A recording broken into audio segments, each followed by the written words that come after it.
Alhamdulillahirrahmanirrahim. Masuk pada ya suaranya. Masuk ya, Mas? Masuk ya.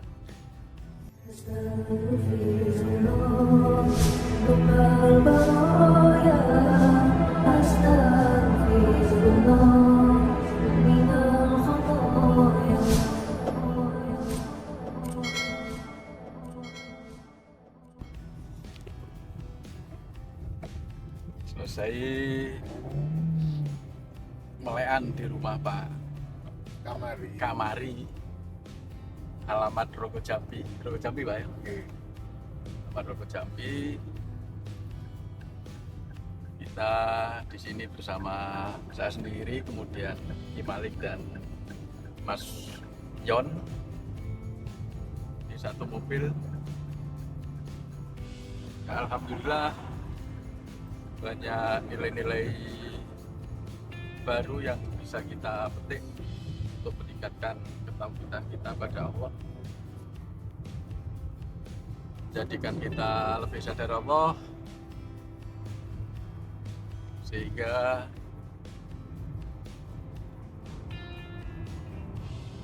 tauhidan kita semakin kokoh, semakin tegak, semakin lurus ke Allah. Memang pertemuan silaturahmi ini sangat penting untuk saling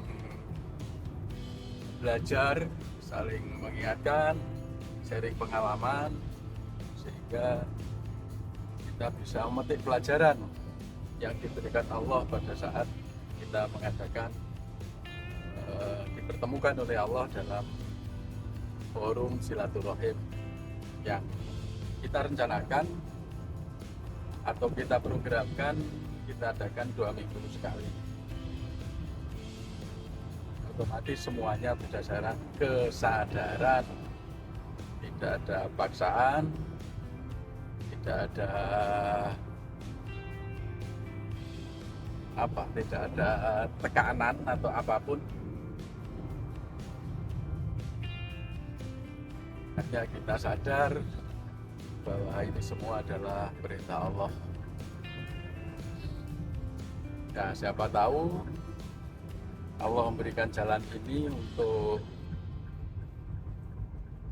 satu lantaran, satu perantara dalam rangka Allah memberikan taufik dan hidayahnya pada kita semua, pada para sahabat sadar Allah yang baru kenal, baru belajar tentang sadar Allah ini. Karena tanpa adanya pertemuan silaturahim ini, kita akan merasa sendiri. Ya, kalau ketauhidan kita sudah kokoh, kalau ketauhidan kita belum kokoh, kita akan gampang terjebak, gampang tergoda oleh bisikan-bisikan setan. Alladzi waswisu fi sudurin nas minal jinnati wan nas. Bisikan-bisikan setan yang berasal dari jin maupun iblis, serta bisikan-bisikan atau ajakan-ajakan untuk berbuat yang tidak semestinya dari manusia. Biasanya ya dari sekitar kita sendiri, dari media sosial dan lain-lain. Oleh karena itulah kita perlu terus membina hubungan silaturahim ini di antara sahabat-sahabat kita yang ingin terus belajar tentang sadar Allah. Belajarnya kemana? Ya belajarnya ke Allah. Jadi kita itu berguru pada Allah. Karena itu di antara para sahabat sadar Allah itu tidak ada guru, tidak ada gurunya, nggak ada mursyidnya. Kita semua adalah pelajar, kita semua adalah peserta didik. Kalau di sekolah ini peserta didik. Sekolah, ya memang sekolah. Hidup itu sekolah. Gurunya siapa? Gurunya Allah. Allah mengajari kita melalui ayat-ayat kauniyah maupun ayat-ayat kauniyah. Ya, pelajaran itu nggak semuanya menyenangkan untuk ego ya. Untuk ukuran nafsu nggak ada pelajaran yang menyenangkan. Kita sendiri pada waktu sekolah dulu apa seneng sekolah. Kalau udah masuk sekolah inginnya libur terus. Tapi kelamaan libur juga kangen pengen sekolah. Nah itulah nafsu. Jadi diberi pelajaran oleh Allah itu nggak selamanya kita suka ya, kita nggak suka. Apalagi pelajaran-pelajaran itu berupa tekanan-tekanan hidup. Itu kita paling nggak suka, menjauhi. Ya, kita pikir bahwa itu adalah azab Allah. Kita pikir itu adalah siksa Allah. Akhirnya kita protes ke Allah. Saya sudah rajin sholat, rajin puasa, dan lain-lain. Kok masih melarat saja? Masih banyak masalah, ini Allah tidak adil. Wah, akhirnya menyalahkan Allah. Padahal substansinya kita diberi pelajaran. Untuk apa? Agar kita kokoh. Agar kita kokoh ketaatan kita. Jadi kesadaran itulah yang harus kita tanamkan dalam diri kita. Walaupun ya hakikatnya ya Allah yang menanamkan kesadaran itu pada diri kita. Ya, oleh karena itu gimana caranya? Ya berserah penuh pada Allah. Hidup kita itu pagi, sore, siang, malam, apapun yang terjadi pada hidup kita, diri kita, baik zahir maupun batin, kita berserah pada Allah full 100%. Jangan sampai ada yang tidak serah.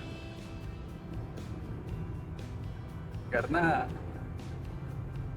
kalau ego kita nggak serahkan pada Allah, ya nggak akan jadi nafsul mutmainnah.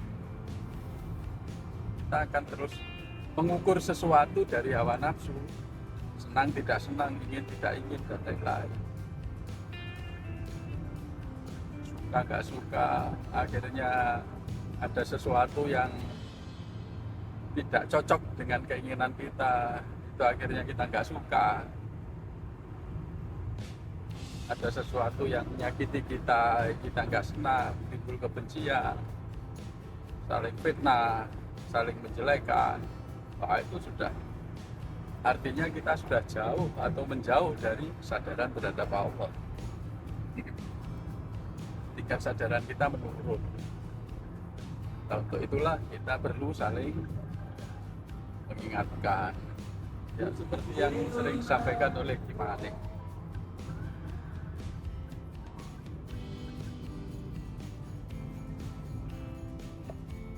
Sampai mana lagi? Sampai jadi lapor rumah sakit pom bensin Kebiritan. Oh, Kebiritan. Cepat sekali ya, nggak terasa. Nggak terasa. Ya itulah yang namanya waktu itu relatif. Jadi waktu itu tidak sama terus setiap orang. Keadaan hati itu juga menentukan panjang pendeknya waktu, kesibukan juga menentukan panjang pendeknya waktu, dan kesadaran juga menentukan panjang pendeknya waktu. Nah, di sini sebenarnya kita sudah diberi pelajaran oleh Allah bahwa jangan terikat oleh dimensi waktu. Nah, oleh karena itu kita harus bisa keluar dari dimensi waktu.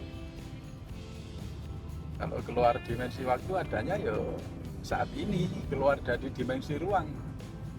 Ya di sini saat ini. Hidup itu ya di sini ya saat ini. Tidak ada besok, tidak ada masa lalu. Nah, dulu sebelum Allah menciptakan dimensi ruang dan waktu, ya, dimensi jarak dan lain-lain, adanya ya di sini saat ini.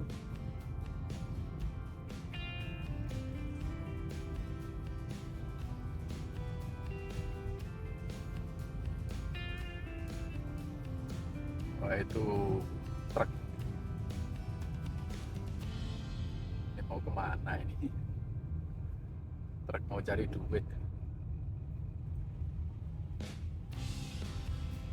Nah, kita melihat peran-peran Zatullah sebagai kendaraan, maka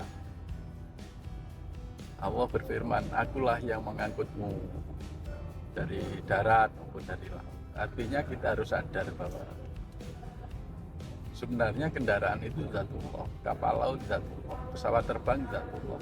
Jadi yang memindahkan kita dari satu tempat ke tempat yang lain itu ya Allah sendiri. Itu kalau kita bicara tentang hakikat ya. Tapi memang awal kita belajar harus kita bisa menghilangkan yang ciptaan-ciptaan yang kasat mata ini. Padahal ciptaan itu ada yang kasat mata, ada yang tidak kasat mata, dan semua itu adalah manifestasi dari Allah Subhanahu wa Ta'ala. Kita hilangkan manifestasi itu. Nah, ini seperti orang berjualan di pasar Genteng ini ramai sekali. Ini semuanya adalah peran-peran dari Zatullah. Zatullah itu apa? Ada yang buruk, ada yang baik, atau tidak ada. Zatullah ya suci. Ini kita bicara hakikat. Zatullah itu suci. Tidak ada yang salah, tidak ada yang benar, ya suci itu. Ya semua mutlak kebenarannya. Bukan benar menurut manusia, tapi kebenaran menurut Allah.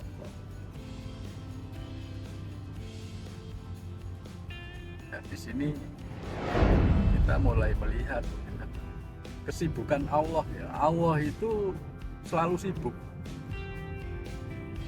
Allah itu selalu sibuk. Sibuk dalam dirinya. Yang sibuk itu adalah manifestasinya, peran-perannya. Jadi yang di dalam Allah itu yang sibuk. Ya Allah tidak kemana-mana dan tidak di mana-mana karena Allah tidak berdimensi. Ya Allah itu di luar dimensi tempat, di luar dimensi waktu, di luar dimensi apapun. Tapi Allah meliputi semuanya, meliputi dimensi itu. Nah, ini sekilas perjalanan kami, Bapak Ibu, sahabat sadar Allah, karena ini mau nyampe di rumah gimana? Kita akhiri dulu. Assalamualaikum warahmatullahi wabarakatuh.